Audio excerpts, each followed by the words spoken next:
الحمد للہ رب العالمین والصلاة والسلام علی اشرف الانبیاء والمرسلین وعلی آلہ واصحابہ اجمعین۔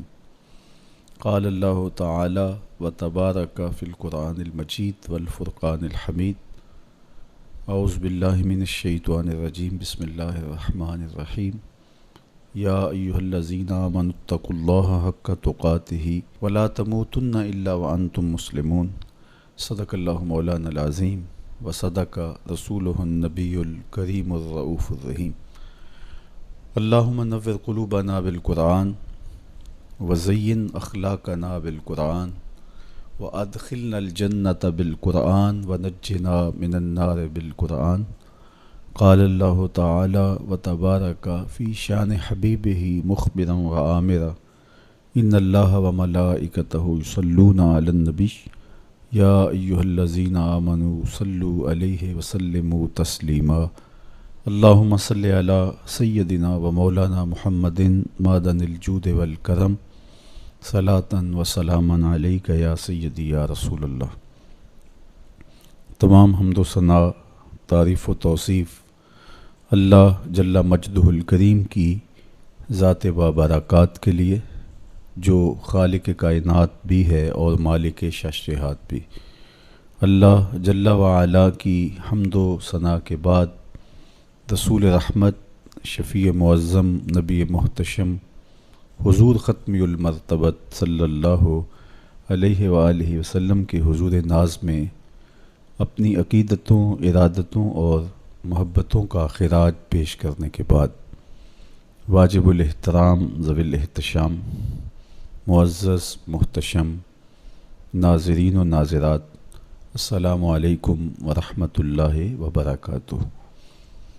ماہ سیام رمضان المبارک کی شب برکتیں، رحمتیں، کرم نوازیاں، اجالے اور روشنیاں لیے جلوہ فراز ہے، اور آج تقوی کے عنوان سے کچھ باتیں آپ کے سامنے رکھنے کی کوشش کروں گا۔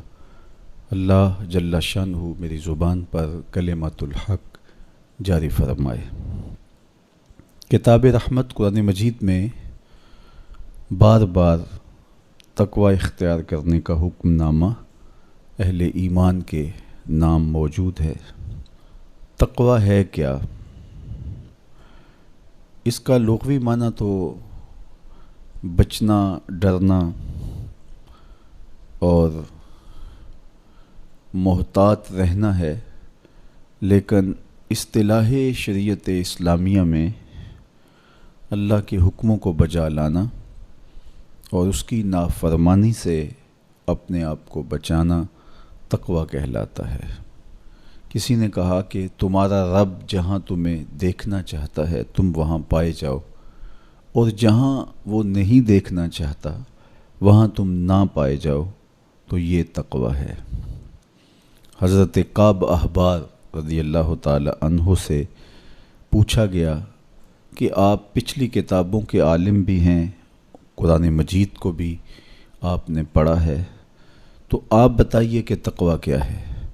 تو آپ نے سوال کرنے والے سے کہا، کبھی آپ ایسی وادی سے گزرے ہیں جہاں کانٹے دار جھاڑیاں ہوں؟ تو کہا کئی بار گزرا ہوں۔ تو کہا پھر کیسے گزرے؟ کہا میں اپنے دامن کو سمیٹ لیا کہ ایک ایسی وادی سے میرا گزران ہو رہا ہے جہاں کانٹے دار جھاڑیاں ہیں، تو کوئی کانٹا میرے دامن سے الجھ نہ جائے اور میرا لباس تار تار نہ ہو جائے۔ تو حضرت کعب احبار فرمانے لگے کہ تقوی بھی اسے ہی کہتے ہیں، دنیا میں رہ کر کے اس طرح سے زندگی بسر کی جائے کہ گناہوں سے دامن داغدار نہ ہونے پائے۔ اس دنیا میں رہنا بھی ہے، لیکن اس دنیا کی شرور سے اپنے آپ کو بچانا بھی ہے۔ دنیا کے اندر موجود فتنوں سے اپنے آپ کو محفوظ رکھنا ہے، نفس اور شیطان کے مکر و فریب سے اپنی حفاظت کرنی ہے، اپنے دامن کو داغدار نہیں ہونے دینا، اپنے دامن کو پھٹنے نہیں دینا، اپنے ضمیر کی چادر پہ داغ نہیں لگنے دینا، اپنے باطن کی صفائی اور ستھرائی اور پاکیزگی اور عفت کا خیال رکھنا ہے۔ دنیا میں رہ کر کے بھی دنیا کی غلاظتوں سے اپنے آپ کو محفوظ رکھنا تقویٰ کہلاتا ہے۔ کہا اس دنیا میں اس طرح رہو جس طرح کشتی پانی میں رہتی ہے، پانی میں رہنے کے باوجود اپنے اندر پانی نہیں آنے دیتی، چونکہ اگر کشتی پانی میں رہے تو خیر ہے، خود بھی تیرے گی اور اپنے اوپر بیٹھے سواروں کو بھی کنارے تک لے جائے گی، لیکن اگر پانی کشتی میں داخل ہونا شروع ہو گیا تو خود بھی ڈوبے گی اور جو اس کے اوپر سوار ہوں گے وہ بھی ڈوب جائیں گے۔ اس لیے تم دنیا میں رہو تو خیر ہے، لیکن دنیا اگر تمہارے اندر اتر آئی تو پھر کچھ باقی نہیں بچے گا۔ من نظر الی الدنیا نظر الحب اخرج اللہ تعالی من قلبہ نور الیقین والزہد۔ جو دنیا کو محبت کی نظر سے دیکھتا ہے، اللہ اس کے دل سے زہد اور تقوی کے نور کو کھینچ لیتا ہے۔ اس لیے اس دنیا میں رہ کر کے بھی اس دنیا سے اپنے آپ کو محفوظ رکھنا ہے۔ اپنی ضرورت کا ضرور رزق جمع کریں، ضرورت سے زائد کمائیں تو ساتھ یہ نیت جڑی ہو کہ معاشرے کے وہ لوگ جو کمانے کی اہلیت نہیں رکھتے میں ان کی ضرورت کو پورا کروں گا، تو یہ دنیا نہیں یہ دین ہوتا ہے۔ لیکن جب خواہشات انسان کو یوں گھیر لیتی ہیں اور وہ اپنے خالق سے غافل ہو کے اس دنیا کو مقصود بنا لیتا ہے تو پھر وہ اپنے اندر اور اپنے باطن کو خراب کر بیٹھتا ہے۔ تو کعب احبار فرمانے لگے کہ تقویٰ یہ ہے کہ تم اپنے آپ کو جس طرح کانٹے دار جھاڑیوں کے اندر سے گزارتے ہوئے دامن بچاتے ہو اور کوئی کانٹا تمہارے دامن سے الجھ کر تمہارے دامن کو تار تار نہ کر دے، تمہارا دامن پھٹ نہ جائے، تو احتیاط سے گزرتے ہو، تو دنیا میں بھی یوں محتاط رہو اور اپنے آپ کو گناہوں سے آلودہ نہ ہونے دو۔ حضرت سیدنا علی المرتضیٰ رضی اللہ تعالی عنہ سے تقویٰ کے حوالے سے دریافت کیا گیا تو آپ نے بڑی جامع تعریف ارشاد کی۔ فرمایا کہ تقویٰ کیا ہے؟ فرمایا کہ تقویٰ یہ ہے کہ تم اللہ سے ڈرتے رہو، خوف خدا تمہارے سینے میں موجود رہے، قرآن مجید پر تمہارا عمل رہے، اور تم جو میسر آئے اللہ کی طرف سے اس پر تم قانع ہو، کم پر بھی قناعت تمہارا مزاج ہو، اور چوتھی چیز ارشاد فرمائی کہ تم آخرت کی تیاری میں اپنے آپ کو مصروف رکھو۔ یہ چار وصف اگر تمہارے اندر موجود ہیں تو تم متقی کہلاؤ گے۔ سب سے پہلا وصف کیا ہے کہ اپنے آپ کو اللہ جل شانہ کے خوف میں مبتلا رکھو، اللہ کا ڈر تمہارے سینے میں موجود رہے۔ اللہ کا ڈر کس معنی اور کس مفہوم میں ہونا چاہیے؟ عمومی طور پہ بندہ جس شے سے ڈرتا ہے اس سے وحشت بھی کرتا ہے، اس سے نفرت بھی کرتا ہے۔ سانپ سے ڈرتا ہے، بچھو سے ڈرتا ہے اور موذی جانوروں سے خوف زدہ ہوتا ہے، لیکن اگر ہتھے چڑھ جائیں تو انہیں چھوڑتا بھی نہیں، بلکہ ہمیں تو حکم دیا گیا اقتلوا الموذی قبل ان یوذی، قبل اس سے کہ موذی تم کو ایذا دے تم اس کا خاتمہ کر ڈالو، اگر تمہارے بس میں ہو تو تم انہیں مار ڈالو۔ تو عمومی طور پہ بندہ جس سے ڈرتا ہے اس سے نفرت بھی کرتا ہے، لیکن اللہ سے بندہ ڈرتا بھی ہے، اس سے محبت بھی کرتا ہے۔ تو یہ ڈر پھر کس مفہوم میں ہوا؟ تو کچھ اشیاء سے، کچھ لوگوں سے ڈر ان کے گزند کی وجہ سے ہوتا ہے، لیکن یہ ڈر جو اللہ کا بندہ مومن کے دل میں ہے یہ محبت کا ڈر ہے۔ جب کوئی کسی سے پیار کرتا ہے تو اس کی ناراضگی سے ڈرتا ہے، وہ روٹھ نہ جائے، وہ ناراض نہ ہو جائے۔ میری زندگی کا سارا سرمایہ تو اس کی خوشیاں ہیں، اس کی خوشی میری زندگی کا جمال ہے، اور اگر وہ روٹھ گیا تو میری زندگی اجڑ جائے گی، میری زندگی کا سارا نور ختم ہو جائے گا، میری زندگی کی ساری خوشیاں ختم ہو جائیں گی۔ تو اللہ سے ڈرنے کا مفہوم بھی یہی ہے کہ جب بندہ اس سے پیار کرتا ہے، اور مومن کی شان ہے والذین آمنوا اشد حبا للہ، جو اہل ایمان ہیں وہ سب سے زیادہ اپنے رب سے محبت کرتے ہیں، ٹوٹ کے چاہتے ہیں اپنے رب کو۔ تو جب اتنی محبت کرتے ہیں اپنے رب سے تو وہ ڈرتے ہیں کہ کہیں ہمارا رب ہم سے روٹ نہ جائے، ہمارا رب ہم سے ناراض نہ ہو جائے۔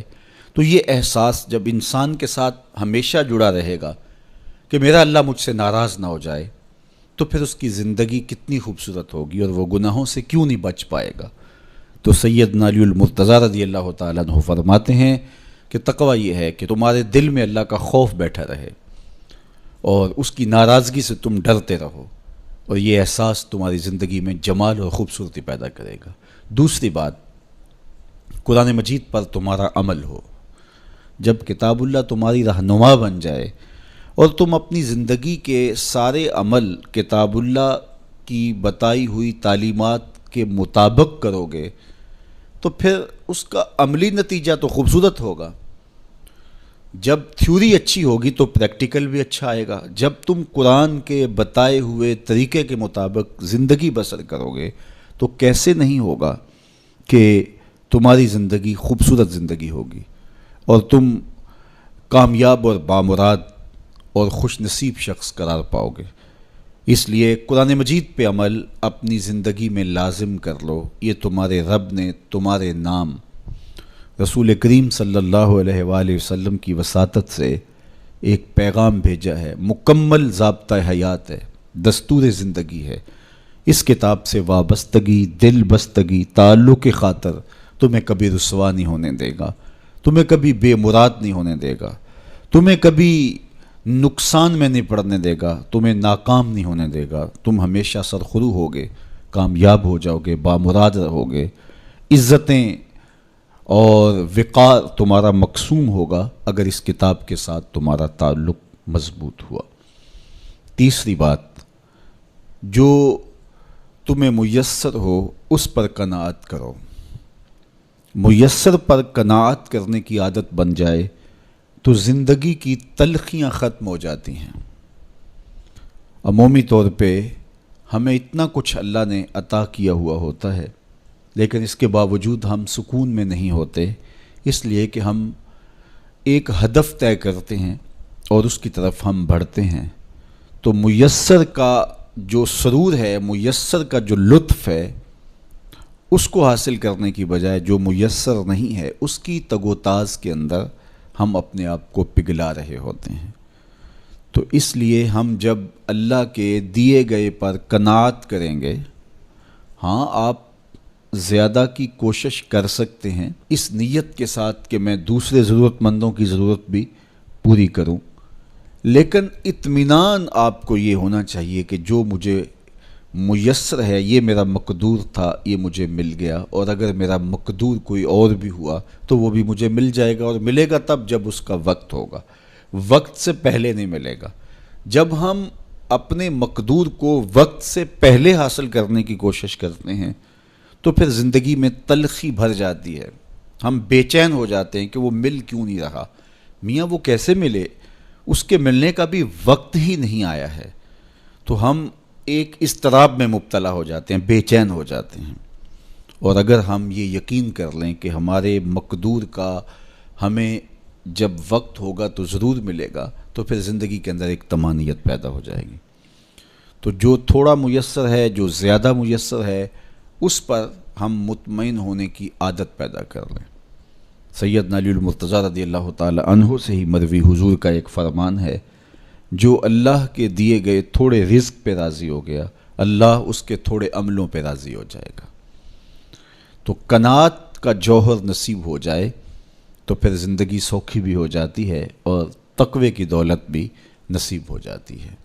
چوتھی چیز سیدنا علی المرتضیٰ رضی اللہ تعالیٰ عنہ فرماتے ہیں، یہ ہے کہ تم آخرت کی تیاری میں لگے رہو۔ تمہارا جب ہدف وہ ہے کہ میں ایک دن اللہ کے حضور پیش ہونا ہے اور اپنے سارے اعمال کی جواب دہی اور سارے اعمال کا حساب میں نے اس کے حضور پیش کرنا ہے، تو پھر تم پھونک پھونک کے قدم رکھو گے، حزم و احتیاط سے زندگی گزارو گے۔ اور تقوی نام ہی حزم و احتیاط کا ہے، تقوی نام ہی زندگی کو منظم اور مرتب کر کے اللہ کے حکموں کو بجا لانے کا ہے۔ حضرت شیخ احمد شیخ مجدد الفسانی علیہ رحمہ فرماتے ہیں کہ تقوی دو چیزوں سے عبارت ہے، ایک اللہ کے حکموں کو بجا لانا اور ایک اللہ کی منع کردہ چیزوں سے اجتناب کرنا۔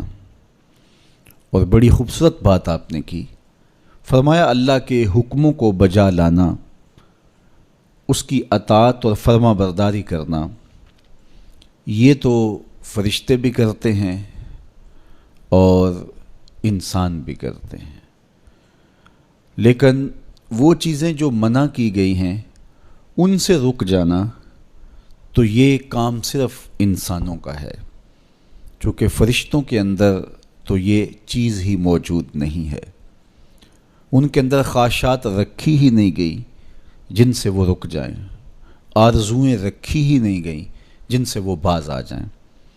تو وہ تو اللہ کی عبادت کرتے ہیں، ذکر و فکر میں لگے ہیں، طاعت اور فرما برداری میں لگے ہیں، اور ان امور سے رکنے کا ان کا باب ہی نہیں ہے، تو یہ حضرت انسان کا کام ہے کہ وہ ان امور سے منع ہو جائے جن امور سے ان کے رب نے انہیں منع کیا ہے۔ تو یہ شے حضرت انسان کو ممتاز کرتی ہے اور تقوی کے حصول کا ذریعہ اور ضامن بنتی ہے۔ اللہ جل شانہ کے منع کردہ کاموں سے رک جائے اور اس کے حکموں کو بجا لانے کی کوشش میں لگا رہے، یہ تقوی کہلاتا ہے۔ بعض نے یہ کہا کہ انسان کے جو ظاہری اعمال ہیں اور انسان کے جو باطنی اعمال ہیں، ان دو اعمال کو دو حصوں میں تقسیم کیا، تو کہا کہ جو باطن کے اعمال ہیں وہ تقوی کہلاتے ہیں۔ آپ کوئی نیک عمل کرتے ہیں تو ظاہر ہے کہ وہ امتثال امر کے طور پہ آپ وہ کام بجا لا رہے ہیں، لیکن اب آپ دل سے بھی رکے ہوئے ہیں اس کام سے، تو یہ آپ کے دل کا عمل ہے اور یہ تقوی کہلاتا ہے۔ قرآن مجید میں اللہ تعالیٰ نے ایک مقام پہ ارشاد فرمایا، جو اللہ کی نشانیوں شعائر اللہ کی تعظیم کرتے ہیں تو یہ دل کا تقوی ہے۔ تو تقوی کا تعلق پھر جڑ جاتا ہے دل سے۔ میرے اور آپ کے آقا و مولا حضور نبی رحمت صلی اللہ علیہ وآلہ وسلم نے ارشاد فرمایا، التقوی ہا ہونا، التقوی ہا ہونا۔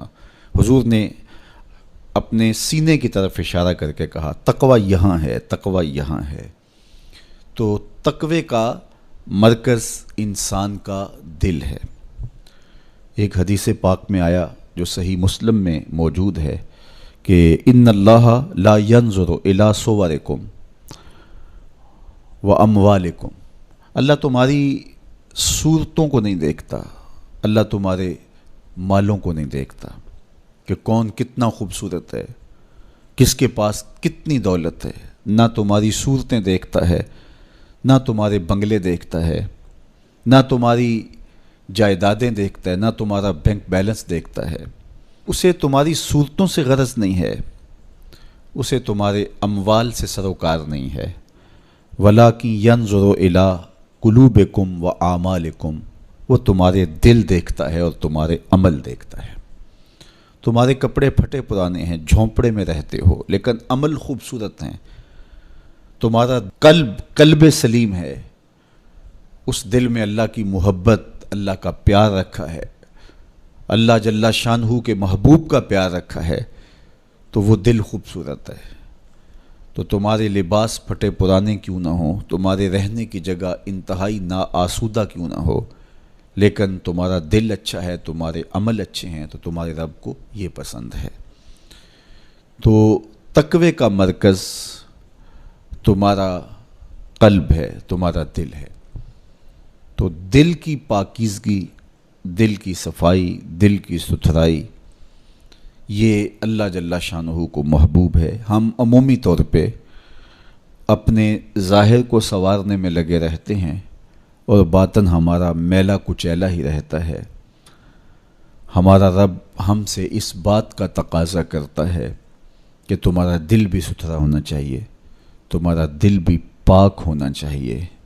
باہو علیہ رحمہ فرماتے ہیں کہ دل کالے نالوں منہ کالا چنگا، جے کوئی یہ رمز پچھانے ہو۔ تو اصل تو پاکیزگی، طہارت، صفائی، عفت قلب کی ہے۔ تو اس لیے اللہ تعالیٰ جل شانہ نے مومنین کے قلوب کی پاکیزگی، طہارت اور صفائی اور عفت کا تقاضا اہل ایمان سے کیا ہے۔ اللہ جل شانہ نے بندوں کو جو عزت عطا کی ہے تو اس کا معیار تقویٰ کو قرار دیا۔ کون کتنا معزز ہے یہ اس کی دولت سے نہیں ناپا جا سکتا، اس کے قبیلے اور اس کے خاندان سے نہیں جانچا جا سکتا، اس کے لباس سے آپ یہ اندازہ نہیں کر سکتے کہ یہ معزز شخص ہے۔ کسی شخص کا کسی قوم سے تعلق ہے اور وہ گوری رنگت والی قوم ہے یا وہ کسی اور رنگت سے متعلق ہے تو وہ اس کی عزت کا ظرف نہیں ہے۔ ان اکرمکم عند اللہ اتقاکم، تم میں سے معزز وہ ہے جو متقی ہے، جو پرہیزگار ہے۔ دیکھیے ابو لہب قریشی النسب تھا، لیکن خوبصورت ہونے کے باوجود، عالی مرتبت نسب رکھنے کے باوجود آج بھی اس پر لعنتیں برس رہی ہیں۔ اور بلال حبشی رضی اللہ تعالیٰ عنہ رنگ کے کالے تھے اور نسباً غلام تھے، لیکن تقوی کی دولت نے، ایمان کی دولت نے ان کو اس مقام پہ کھڑا کر دیا کہ وہ ہاشمی النسب شخص تقوی اور ایمان کی عدمیت کی وجہ سے ان کے قدموں سے لگی ہوئی دھول تک بھی نہ پہنچ سکا، اور وہ عزتوں کے اس شرف کو حاصل کرتے ہیں جو انہی کا مقسوم ہے۔ تو اسلام نے شرف کا معیار، عزت کا معیار تقوی قرار دیا ہے۔ تو اس لیے ہمیں تقوی کو حاصل کرنے کے لیے کوشاں رہنا چاہیے اور ایسے اعمال بجا لانے چاہیے کہ جس سے ہمیں تقوی حاصل ہو۔ حضرت شیخ احمد مجدد الفسانی علیہ رحمہ فرماتے ہیں، جو شخص اپنے اوپر 10 چیزوں کو لازم کر لیتا ہے تو لازمی نتیجہ یہ ہوتا ہے کہ وہ متقی بن جاتا ہے۔ وہ 10 چیزیں کون سی ہیں؟ ماہ صیام کے ان حسین لمحوں میں ہمیں وہ 10 اوصاف اپنے اندر پیدا کرنے چاہیے تاکہ ہم متقی بن جائیں، اور متقی اللہ کے محبوب بندے ہیں۔ تقوی اختیار کرنے والے اللہ جل شانہ کی رحمتوں کے خاص مستحق ہیں۔ جنہیں تقوی کا نور نصیب ہوتا ہے وہ اللہ کی رحمتوں کے سائے میں آ جاتے ہیں۔ اگر ان پر مصائب، آلام، مشکلیں آتی ہیں تو ان کے تقوی کی وجہ سے اللہ انہیں راستے عطا کر دیتا ہے۔ وَمَن يَتَّقِ اللَّهَ يَجْعَل لَّهُ مَخْرَجًا وَيَرْزُقْهُ مِنْ حَيْثُ لَا يَحْتَسِبُ۔ اللہ اکبر۔ ارشاد فرمایا کہ جو اللہ سے ڈرتا ہے، تقوی اختیار کرتا ہے، اس کے لیے ہم مصیبت سے نکلنے کے راستے پیدا کر دیتے ہیں، اور اللہ جل شانہ اس کے لیے وہاں سے رزق عطا کرتا ہے جہاں سے اسے گمان بھی نہیں ہوتا ہے۔ تو یہ تقوی کا نتیجہ ہے جو اہل تقوی کو نصیب ہوتا ہے۔ تو حضرت شیخ نے 10 وہ امور بتائے جو اپنے اوپر لازم کر لینے سے تقوی نصیب ہوتا ہے۔ سب سے پہلی بات آپ فرماتے ہیں زبان کو غیبت سے بچائے۔ اتقاء کے حصول کے لیے زبان کو پاک کرنا ضروری ہے۔ انسان کے زیادہ تر گناہ اس کی زبان کی وجہ سے ہیں، اور غیبت یہ بدترین عمل ہے، اور اس کو بدکاری سے بھی برا قرار دیا گیا ہے۔ الغیبت اشد من الزنا، تو اپنی زبان کو غیبت سے بچائے۔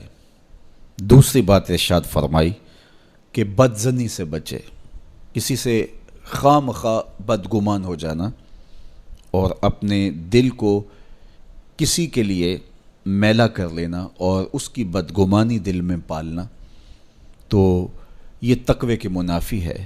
تو کسی کی بدگمانی سے، بدظنی سے اپنے دل کو بچائے، زبان کو غیبت سے بچائے، دل کو بدگمانی سے بچائے، اور مسخرہ پن سے بچے، بات بات پہ ٹھٹھے مار کے ہنسنا اور اس طرح کی زندگی بسر کرنا۔ اور آج کل تو جب بھی دوست احباب اکٹھے بیٹھتے ہیں تو سنجیدہ اور متین باتیں کم ہوتی ہیں، زیادہ وقت لطیفوں میں ہی کٹ جاتا ہے۔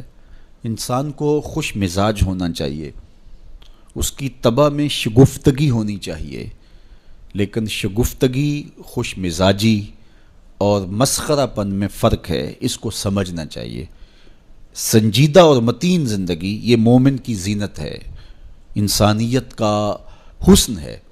اس لیے تقوی کے حصول میں مانع ہے مسخرہ پن۔ اگر کوئی شخص متقی بننا چاہتا ہے تو اس کو سنجیدہ اور متین بننا ہوگا۔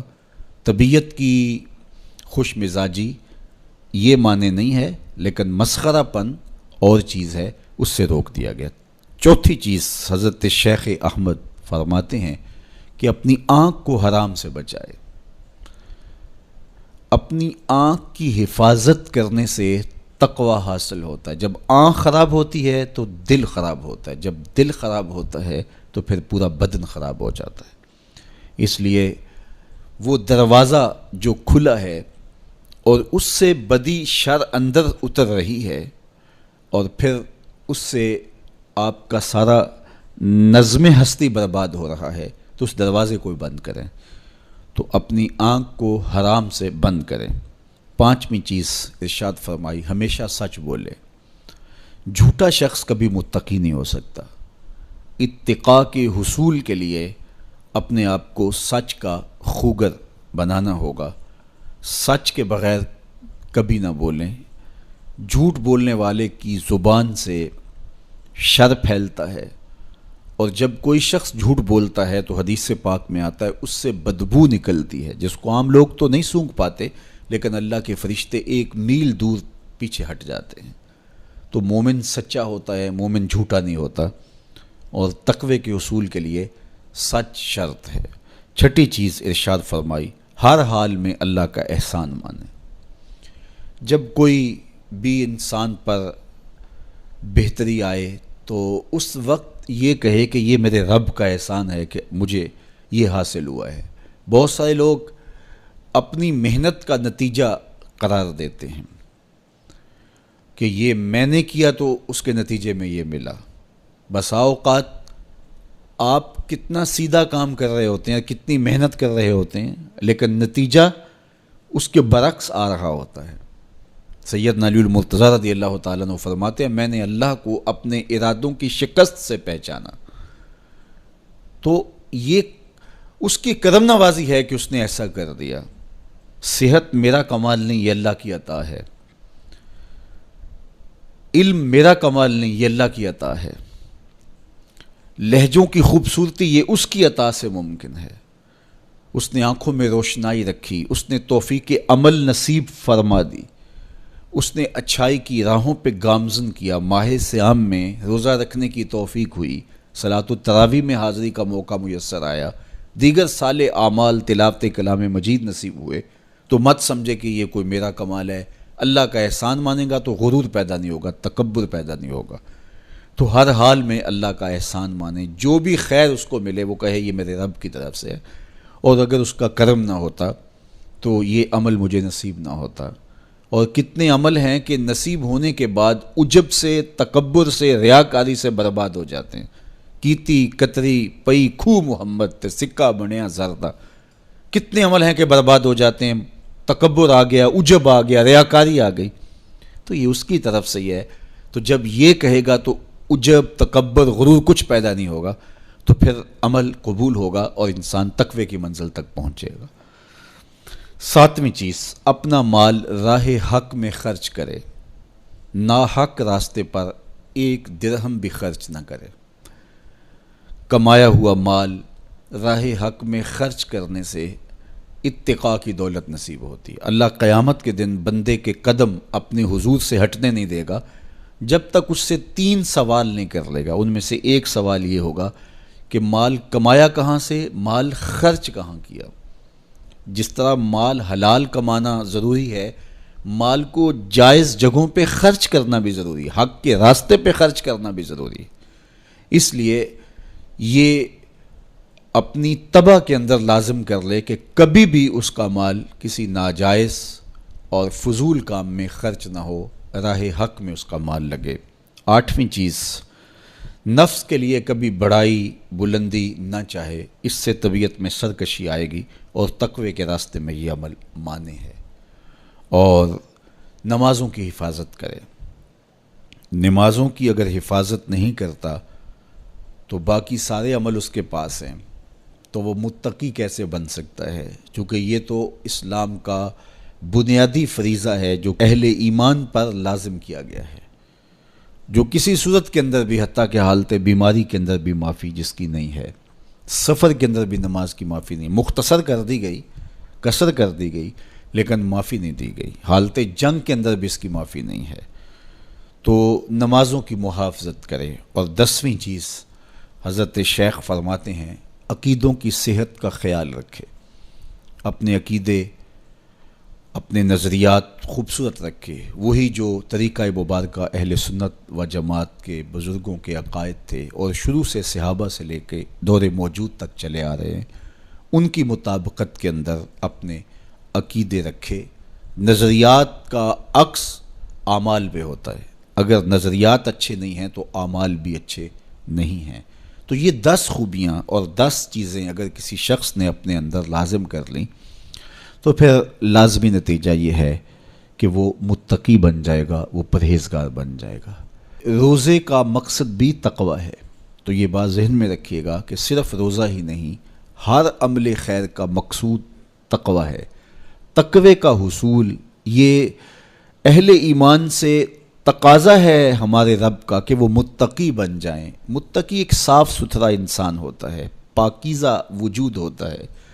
متقی شخص کسی کو ضرر نہیں دیتا، کسی کو دکھ نہیں پہنچاتا، وہ کسی کا حق غصب نہیں کرتا، کسی پر ظلم، زیادتی، جور و تعدی سے پیش نہیں آتا، وہ لوگوں کے حقوق کی پاسداری کرتا ہے، وہ اپنے فرائض کو پورا کرتا ہے، وہ خلق کے حق کو بھی ادا کرتا ہے اور خالق کے حق کو بھی ادا کرتا ہے، وہ دھرتی پر اللہ جل شانہ کی رحمتوں کا روپ ہے، دھرتی کا بوجھ نہیں ہے بلکہ دھرتی کی زینت ہے۔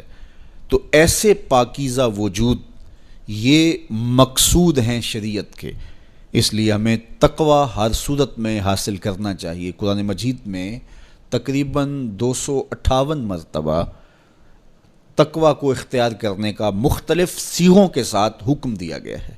تو اب آپ اندازہ کیجئے یہ کتنی اہم شے ہے جس کا تقاضا اہل ایمان سے کیا گیا ہے۔